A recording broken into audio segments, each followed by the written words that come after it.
ये एक तरह से मैंने गिला किया है टिकैत साहब को कि जो अगवा यहाँ आए एक तरह से उनकी बेइज्जती करने के बराबर है। क्या इनको कंट्रोल किया जा सकता है क्या?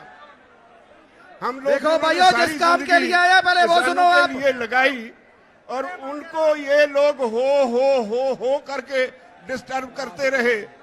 क्या यही रैली का हिस्सा है? बाकी सारी रैली हिस्सा नहीं है? भाइयों, ये नहीं करना चाहिए। कोई तमिलनाडु से चल के आया है, वो आपका हिस्सा है, आपको उसका सम्मान करना चाहिए। अलग बात है कि लैंग्वेज प्रॉब्लम है, आप ठीक से उनको समझ नहीं पाए, लेकिन हूटिंग करना भी कोई अच्छी बात नहीं है। हम एक क्लास है, अलग क्लास है बाकी लोगों से।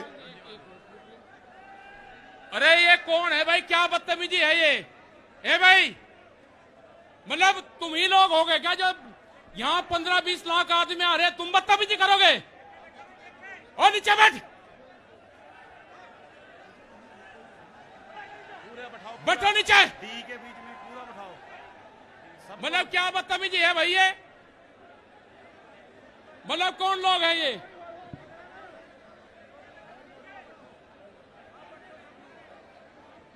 मतलब 20 लोग बदतमीजी कर रहे हैं तो ये मान ना जाए कि किसी ने आपको यूनियन के झंडे लगा के किसी ने आपको भेजा गया है। ये कैमरे बंद करो हमसे पीछे। अरे ये क्या कर रहे हैं? इन्हें देखो, ये भी सब लोग बैठ जाओ भाई, सब लोग बैठ जाओ, आप लोग भी भाई। मतलब जो पंजाब से लोग आए, हरियाणा से लोग आए, दिल्ली में आंदोलन चल रहा है, आप उनकी बात नहीं सुनोगे? मतलब आपको शर्म नहीं लग रही कि राज्यपाल जी जैसे लीडर जिन्होंने 50 साल आंदोलन करा और वे आपको कह रहे हैं? अरे मुजफ्फरनगर ने जितना सहयोग करा है भाई, आप लोगों को भी जिम्मेदारी है। आप बैठो भाई, सब लोग बैठो, यहां से प्यार से बैठो भाई, आप लोग सब बैठ जाओ। मतलब शर्म आनी चाहिए भाई। जिनके हाथों में आपने कमान दे रखी उनकी बात तो सुन लो, जो आपके लिए लड़ रहे हैं। एक मिनट, ये पूनम और ये होगी, इनको पीछे बैठाओ सबको अंदर। ये जो बैठे हैं इनको आप पीछे बैठा दो, जितनी जो लेडीज है ये आप बैठो, पीछे बैठ दो एक बार। वाले को भी बैठा लो, हाँ यहाँ बैठ लो आप। पूनम पंडित भी हैं, ये भी पीछे बैठो इनसे, आप लोग उन्हें भी हटाओ। और ये स्टेज के लोग भी नीचे बैठो। ये मतलब देखो, कोई लोग यहाँ पे बदतमीजी करने आ रहे हैं, वे फिर टीवी के माध्यम से बताएंगे हमारे साथ में न्यूसेंस हुई। उन्हीं के लोग न्यूसेंस करने वाले हैं, इस आंदोलन को बदनाम करने वाले हैं, उनसे बचकर रहना आप लोग। और ये जो यहाँ पे 50 लोगों का झुंड है, इन्हें मैं गिरवा कर फिर इनकी तलाश लूंगा आप कौन सी विचारधारा से हो। ये जो 50 लोग हैं ये कौन सी विचारधारा से हैं, मैं इनकी जानकारी करूं क्या फिर यंका यहीं? अगर आप खड़े हो गए, आपको यंके यहीं घेर के मैं तलाशी ले लूंगा आपकी। आप हो कौन? आप शांति से बैठे रहे, बदतमीजी मत करो यहाँ पे।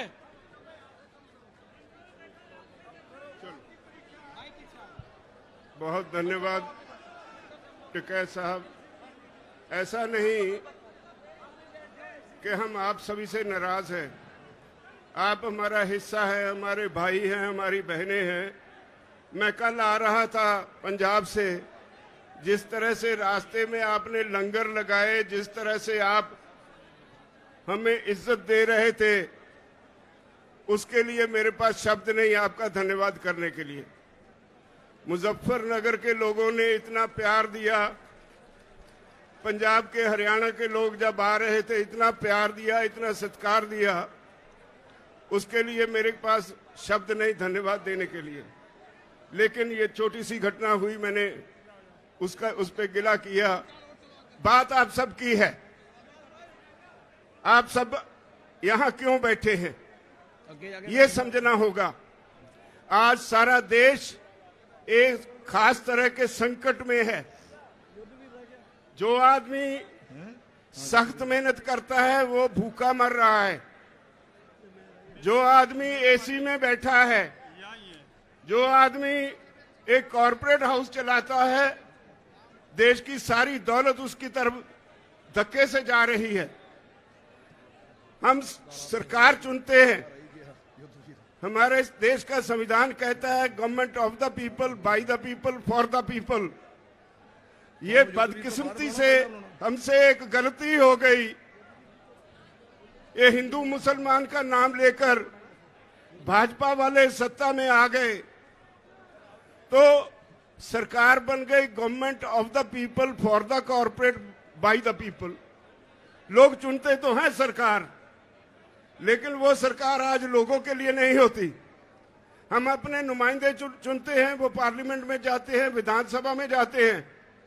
उनकी पहली ड्यूटी ये होती है कि वो वहां जाकर ऐसी पॉलिसीज बनवाएं जिससे लोग शांति से अपना जीवन जी सके, ऐसे कानून बनवाएं जिससे लोगों को तरक्की करने में मदद मिले। लेकिन हो क्या रहा है, कुछ कॉरपोरेट हाउसेस आज देश की हर चीज उनके लिए सेल पे लग गई है। रेलवे बेच दी अडानी को, हवाई अड्डे अडानी को, तेल का बिजनेस अंबानी को, कम्युनिकेशन अंबानी को, एयरपोर्ट अडानी को। एक एक करके देश के असेट्स जो हैं, देश की जो मूल्यवान चीजें हैं, जो देश के लोगों के खून पसीने की कमाई से खड़ी की गई, वो सारी बेची जा रही हैं। तो अब कृषि सेक्टर रह गया था। मोदी सरकार ने इस पे भी कॉर्पोरेट हाउसेस के सामने परोस के रख दिया। सारी दुनिया का फेल हुआ मॉडल हमारे देश के किसानों पे लादने की कोशिश की जा रही है। 3 कानून बनाए, हमने 11 बार बहस की। भाइयों, मैं आपको बधाई देता हूं, इखलाक आपका बहुत बड़ा है। इखलाकी तौर पे आप ये जो केस है जीत चुके हैं, लेकिन सरकार बद इखलाक है।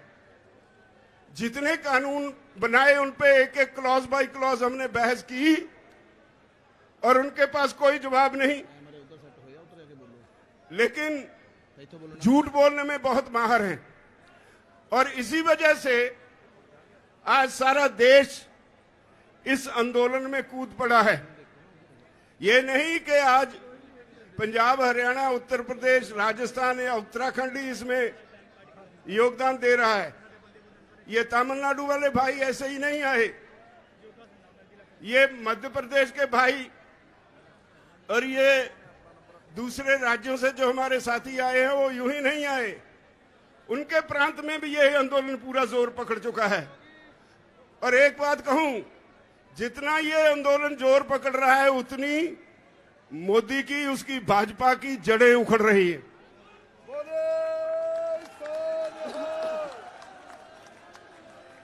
हमने बंगाल के चुनाव के वक्त कहा था कि हमारा काम नहीं है ये। अगर सरकार को वोट की राजनीति से बिना कोई बात समझ में नहीं आती तो हम वोट पे चोट करेंगे।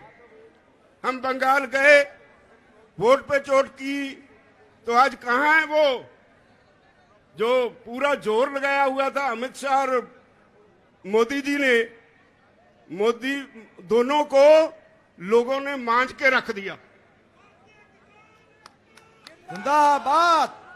अब वो कहते थे ये तो पंजाब से हैं, ये तो हरियाणा से हैं, ये तो थोड़े से यूपी से हैं, थोड़े से राजस्थान से हैं, और कभी खालिस्तानी, कभी पाकिस्तानी, कभी आंदोलनजीवी, पता नहीं क्या क्या नाम दिए हमें। जिसे अन्नदाता कहते थे उसे तरह तरह से गालियां दी गई। वो गालियां सारे देश के किसान ने सुनी और उनके दिल पे उकरी गई। और यही वजह है आज इतनी संख्या में लोग यहां आए हैं। इतनी गालियां मेरे ख्याल में अपने जीवन में इस देश का किसान तो भूल नहीं पाएगा, कभी बीजेपी को माफ नहीं करेगा। अब वो कहते हैं राजहट है, कहने के लिए जवाब कोई नहीं। 9.5 महीने से किसान बॉर्डर पे बैठा है। पंजाब का किसान तो 2 महीने पहले रेलवे की पटरियों पे भी बैठा रहा। ये तो 1 साल से ऊपर हो गया पंजाब से शुरू हुए आंदोलन को। आज सारे देश का किसान सड़कों पे है और अब भी उन्हें समझ नहीं पड़ रही। आज का आपका ये इकट्ठ, ये एक वार्निंग सिग्नल है मोदी सरकार को कि राहे रास पर आ जाओ वरना मिटा दिए जाओगे। हम 27 तारीख को फिर एक हमने प्रोग्राम दिया है, अभी मेरे साथी कह रहे थे 27 तारीख को भारत बंद की कॉल दी है। इससे पहले भी हमने कई कॉल्स दी। संयुक्त मोर्चा यहां से कॉल देता है और सारे देश में वो सफल हो जाती है। अब 27 सितंबर है। मेरी निवेदन है इस देश के किसानों के अलावा व्यापारी वर्ग को, मुलाजिम वर्ग को, वो गलतफहमी में है। ये आंदोलन सिर्फ किसानों का नहीं है, ये सारे देश के लोगों का आंदोलन है। देश की होंद का होंद बचाने का आंदोलन है, लोगों का अस्तित्व बचाने का आंदोलन है, भविष्य बचाने का आंदोलन है। बचोगे आप भी नहीं अगर इस किसान आंदोलन में साथ नहीं दोगे। बड़े बड़े कॉरपोरेट हाउसेस, बहुत बड़े बड़े 10-10, 20-20 एकड़ में मॉल्स खोलने के लिए तैयार हैं यहाँ पे। अब कॉरपोरेट हाउसेस के मन में एक पानी आ गया मुंह में। वो कहते हैं हर काम में घाटा हो सकता है, हर बिजनेस में घाटा हो सकता है, लेकिन कृषि में कभी घाटा नहीं होगा। इसलिए उन्होंने समझा कि हर आदमी खाना खाए बगैर तो जी नहीं सकता, तो जो कृषि में पैदा होता है उसको कब्जे में ले लो। आज दुनिया के